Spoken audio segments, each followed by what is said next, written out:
Boom. Alright, y'all, we back with another reaction video. Y'all already know how this shit go. I ain't gonna talk too much. You know what I'm saying? I just got done watching Snowfall. One of the best shows man-made ever. I ain't gonna lie. Snowfall is one of the best shows ever made. I ain't gonna lie, twin. There's not a lot of shit out here topping that. And I'm not the type of nigga to sit there and watch a lot of shows. But bro, I'm glad I waited so long to watch this shit right here, bro. I ain't gonna lie, 10 out of fucking 10 show. If y'all didn't watch this, dislike this video and get the fuck out and go watch that shit. Cause this shit about to have all spoilers in it. I ain't gonna lie to you. If you ain't watch this shit, it's my only warning. Get out and go watch that game. No cap. But yeah, let's jump right into it. How Snowfall delivered the perfect ending for Franklin's sake. Now, before we even jump into it, I know I just said I was gonna play it chill. The ending did get spoiled for me. I ain't gonna lie. It did get spoiled for me. I wasn't doing my due diligence and I ended up spoiling it for myself. You know what I'm saying? I'm a retarded nigga. But everything that lead up to it was still a big part of me watching it. Like, nigga, how do we get from this to that? You know what I'm saying? I ain't gonna say too much for those who watching it and watching it yet. But yeah, let's jump right into it, man. Right. And if I want to tear it all down, then that's This what way the he was fuck I'm gonna losing it. do. He was losing it. From the cinematography, the writing, and the performance of Damson Idris, along with the rest of the cast and crew, these 6 seasons of Snowfall, along with the finale, has proved one thing. Damson Idris mastered the role of Franklin Sane, and he certainly deserves his recognition Yep. for his award-winning performance. 10 out of 10 performance by Damon. Yo, the way this nigga talk, I ain't gonna lie. The way this nigga talk, you wouldn't think he's British. He's from Britain. I ain't gonna lie. Now, sometimes, like when he say business, I ain't gonna lie, you can kind of tell that, you know what I'm saying, he got a heavy accent. But other than that, this nigga killed the role. Like, murdered that shit, gang. The writing did a great job in circling back around to season 1, where Franklin got the ending he definitely deserved. He ended up just like his father Alton, walking down the same street he, Leon, and Kevin used to walk down. Franklin Sane paid the ultimate price and watched his empire crumble. Those he loved are dead, in jail, or gone.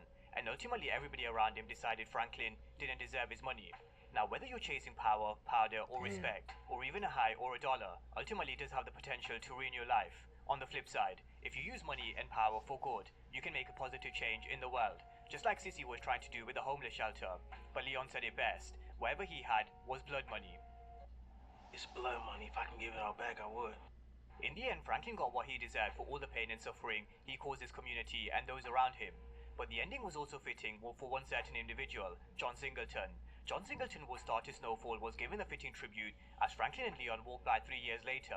A movie that was being shot in the neighborhood was Boys in the Hood, a tribute to the great John Singleton, who was the backbone and foundation of Snowfall. And so I'm sure he would have been happy at the efforts of not just Damson Idris, but the rest of the cast and crew, Oh, he ended as they up delivered dying. arguably Okay. one of the best series in recent times. Now, there were a few questions I had going into season 6's finale of Snowfall, and they did tie up some loose ends. We got to see what happened to Peaches, but the questions around characters like Lucy... They been said what happened to Peaches, though. The nigga was an addict. And you can see, bro, I think it was season 5.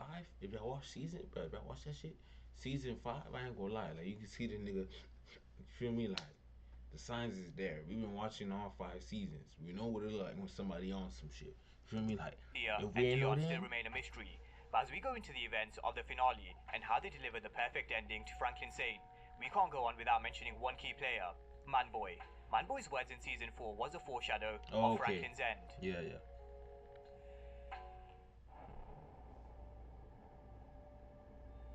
Damn, he could have played what he said. Nigga, I already Now, the forgot. events of episode 10 started pretty much straight away after what happened after episode 9, after Sissy shot Teddy McDonald in broad daylight. He frantically calls Veronique to... Yo, she folded. Like, bruh, yo, it's so much loopholes telling this and being like, yo, trying to put the blame on somebody. It's almost everybody's fault. I ain't gonna lie, it's almost everybody's fault, gang. But really though, it's Teddy's and Franklin. That's what I think. Teddy and Franklin. to let her know Sissy shot and killed Teddy when he was about to transfer the money. Just when Franklin could taste what in his eyes would have been a victory, Sissy took it away, and rightly so. The question I think we should ask is, did Franklin Sane deserve all his money after everything he's done? Yeah. Now at this moment in time, he still had Veronique in his corner who told him to breathe, calm down, and come home. so they could talk about it, and despite what everybody thought about Veronique, she still stayed in Franklin's corner for the time being. That was until he put his hands on Veronique, where she Yep. then realized she had to disappear, and her mother was right. She's seen men like Franklin saying, and it would never be enough for Franklin. Now, the one thing Franklin hasn't touched or dropped off throughout 6 seasons of Snowfall is alcohol, but when reality Mm-hmm. started to kick in, he takes a sip and he drinks until he ends up on the street. But in between, And that's exactly where his life shifted. That's exactly what a. So the reason why they put so much so much camera time in that little indecisive, bruh. They know once he took that sip, downhill from there. scrambling to hold on to any money or wealth he has left. Now, as Franklin's pager goes off, he calls Steven from the CIA, who tells him to turn Ruben over or face spending the rest of his life in prison. And Franklin was out of bargaining chips, he had to do as he was told.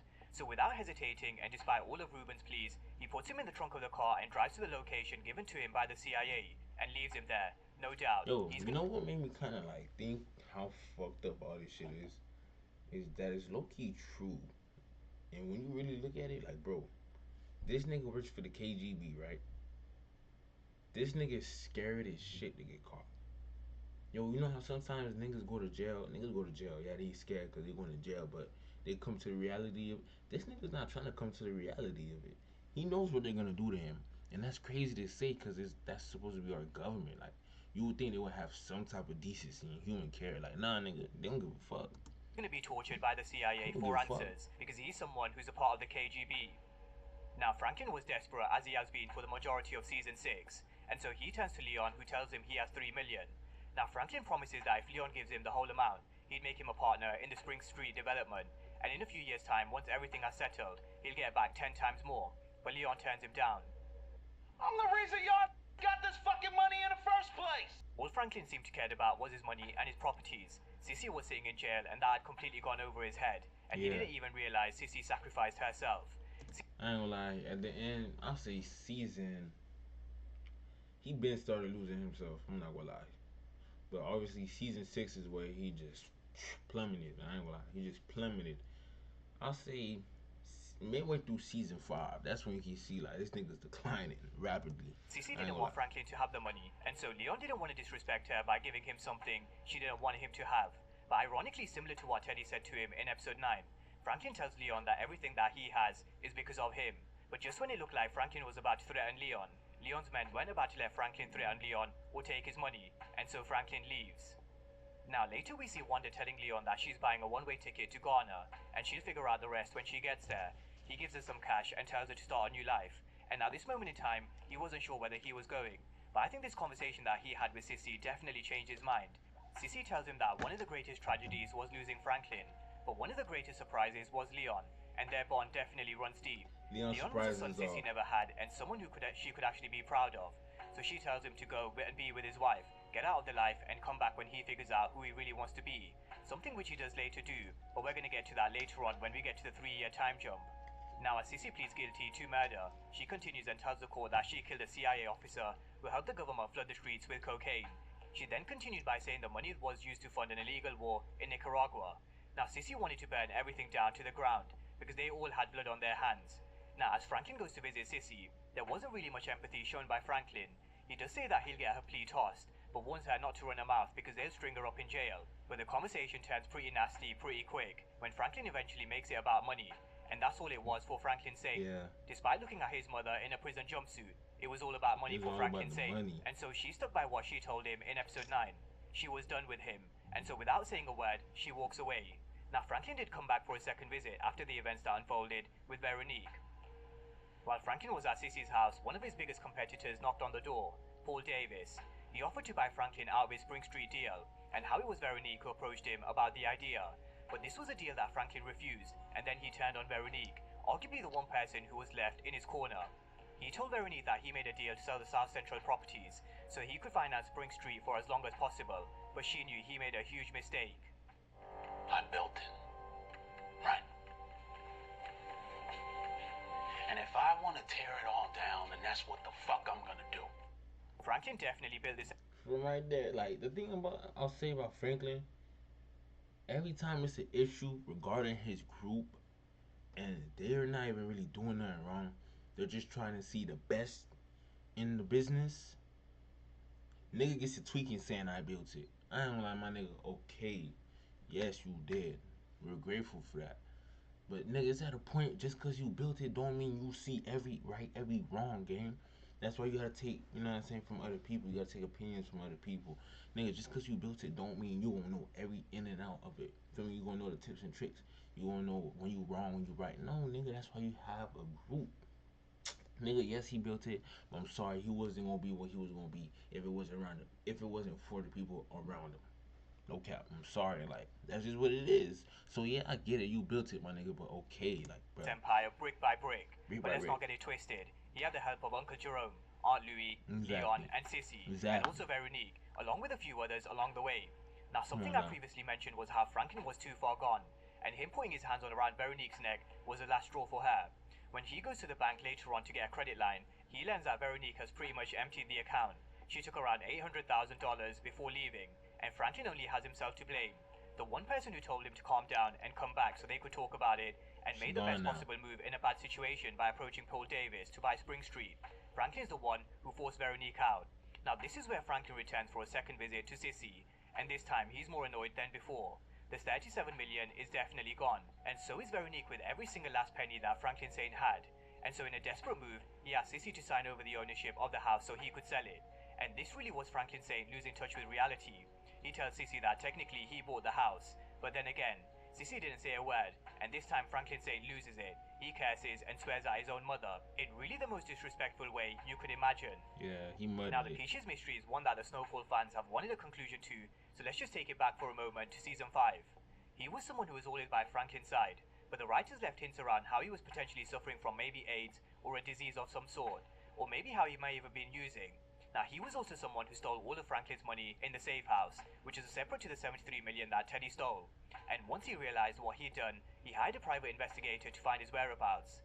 Now, during the meeting with the investigator, he let Franklin know that he can't find Veronique, and he was also cutting ties with Franklin, but he did leave him with a gift, Peach's location. But that's all it was. All it was hope, and as they say, it's the hope that kills you. Franklin drives to a property 25 miles away and finds Peaches high, and he tells Franklin he's still got some of the money left in a safe. And again, that gives Franklin hope. But as Peaches pulls and Franklin pulls, there was only ever going to be one winner in this situation, and Peaches bites the dust. Now, as Franklin finds a safe, he turns the house upside down in hope of finding the combination while getting drunk in the process, but he had to resort to a locksmith. Now, Miguel was an unlucky man who came across a desperate Franklin Saint, and he helped Franklin open the safe after Franklin shot and killed another junkie, only to find $12,000 left from $5 million that Peaches stole. Yeah, he started tripping right here, chat. I ain't gonna lie, he started tripping. Now, after telling Miguel to put 12,000 in his pocket and telling him he can leave, Franklin shoots him in the back. The father of 3 kids who went to work in the morning, not knowing that that would be the last time they Damn, saw their that's father, crazy, and bro. Franklin Saint really was the devil. 2 years later, we see DEA agent Tony Marino showing up at a farmhouse looking for Aunt Louie, one of the largest drug dealers in LA, and it seems that she's using the name Carla Huggins. And as Louie listens on, the owners lie, and she realizes this is the reality of her life. Gustavo was back where it all began, in the ring, and Alicia found some peace knowing that Jamera was living in North Carolina, and she was safe. The boys also miss him, and she'd love to see him again, which brought a rare smile from Gustavo. As another year passes by, Leon returns to the same streets he used to roll with Franklin and Kevin. A few kids tell him that someone's living in the house that once used to belong to Sissy, if that's what they call living. There's an eviction notice at the door as Franklin lets Leon inside, and we get the sense of how Franklin's been living for at least for the past year. Now, as they take a stroll, he says it's a long story with Wanda, but she's doing good and pursuing music, maybe something that will tie into the Snowfalls spin-off later on. But just look at how the mighty has fallen. Wait. Someone who used to fly planes and earn millions of dollars, Franklin's turned into an alcoholic. His teeth are rotting away, he has no money, and for all of him chasing 73 million for the best part of season 6, he was just happy at the fact Leon gave him $20 so he could go and buy a drink, the same store he used to work at in season 1. So this was the reality of Franklin Saint. He was Full now living just to circle. pay for his next drink, just like crackheads do to pay for their next hit. Leon then tells him about a new business venture, which was a free legal clinic, and so he could make good on what Sissy advised him, go to Ghana and come back when he has a purpose. So even though Franklin was calling him a yo-yo, he definitely had his reasons. Now, as they walk by and saw the police taking Sissy's house, and even though Leon said he'll pay for the tax debt, Franklin says he is now free. So that concludes the story of Snowfall. And now that it's over, the ending was fitting for the events that took place in LA during the crack epidemic, where the CIA flooded the streets full of cocaine to fund a war in Nicaragua. Sadly, there were a lot of people who were caught up in the drug game that ended up with a grim fate. Some ended up in jail, others would have had to live with their consequences for the rest of their lives, and others got what they deserved. Franklin Saint may have not ended up in prison, he may have not ended up dead, but where he believes he is free, I believe he has a noose around his neck that was once around his father's. Even though at this moment in time, Franklin only may be an alcoholic, the one thing which once helped him build his empire is the same thing which can be looked upon as worse than death: addiction. Something that will eventually give. Alright, yeah, so that's pretty much the end of the video. Now, there's a couple things I want to say before I end the video. You feel me? It was a quick video. Chill, I know it was a quick video. We got more content on the way, vibe. But one, I ain't gonna lie. From when I got spoiled, I thought he hit the pipe. I thought he was on the pipe. So I for sure thought he was a goner. Excuse me. But to be honest, bro, he's only been drinking. It's been 3 years. This nigga can bounce back easy, like easy. This nigga can bounce back. He still got his sense, kinda like. I don't like. He look crazy right here, but damn, like nigga was just in a suit, just in a cane walking. Now he bummed up in the house, no sunlight, no shower. Damn, this nigga look crazy, but yeah, he could bounce back. That's one too. I ain't gonna lie. If he had just stopped worrying about the $73 million that Teddy took, he would have made that back in the 3 years he would have been working. Saying just fuck Teddy. Yo, my nigga just like you tried to go against the CIA. Like at first the noose was around his neck. I ain't like Teddy like that nigga's just a green ass nigga. Even though I fuck with him too. Like damn, bro, this show just really make you do that, gang. You fuck with everybody, no matter how bad you think of one of them, bro. You fuck with everybody. At one point, I hated Scully. Actually, no, I never hated Scully. Scully was a funny ass nigga because he's just crazy. He was a crazy, funny ass nigga. I always liked Scully. But you feel me? Like, yo, shit is crazy, fam. I ain't gonna lie. But yeah, he could bounce. He could bounce back. He still could bounce back. I ain't gonna lie. Whatever's the. Oh, he just said it. The follow up show, I'm finna tune into that. I ain't gonna lie. See what that rocking on. Because as of now, I can't see myself watching any other show besides something like Snowfall. I ain't gonna lie, this show did it for me. I'm sorry. I haven't watched Power. I haven't watched Ghost, if that's the same thing. I haven't watched The Wire. There's a whole bunch of them. I haven't watched Narcos. But this being my first drug show, I ain't gonna lie. This one did some numbers for me. Hey, I want to thank y'all for watching this video. Y'all already know what it is. Like, sub, all that good shit. See y'all on the next one. Yeah, the best one.